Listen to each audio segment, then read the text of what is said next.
Madanryting kan zu kalna berkhania tu ka chang kan hoto dona vain hian kan cover da hen Biakin khania chuan hei pool ball ania chuan hei hi kan zai khom thin mun ania achung ber kan zai khom na ania chuan hei ko phang community hall ve pakhat thon in ka sia chuan helai two wheeler parking te oma chuan athlang mai hi kong pui khania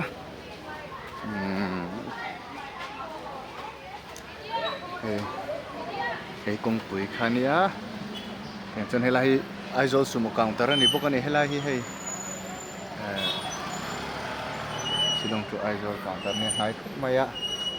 chuan chei point te moi ve khop mai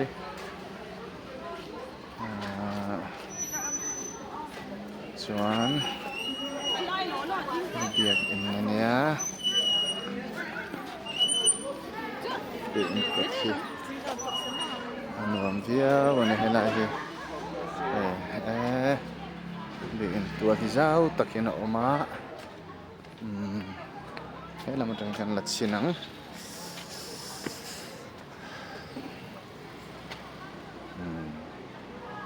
khani hi Madanryting tene ma se khasi chen Madanryting hanti me Asia ka chen Madanryting chu ani khania mi Biakin huai soning quarter caretaker quarter mo chuta chen kan thleng ani nuam khop mai kan sai khombang chia hei zai